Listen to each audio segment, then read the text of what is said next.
त्रिदलं त्रिगुणाकारं त्रिनेत्रं च त्रियायुधं त्रिजन्म पापसंहारम् एकबिल्वं शिवार्पणम् त्रिशाखैः बिल्वपत्रैश्च अच्छिद्रैः कोमलैः शुभैः तव पूजां करिष्यामि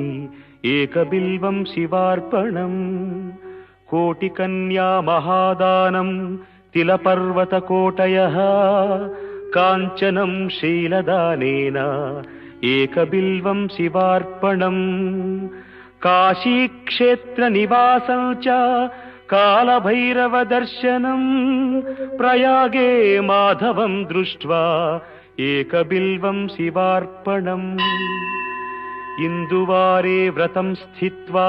निराहारो महेश्वर नक्तं हौष्यामि देवेश एकबिल्वं शिवार्पणम्।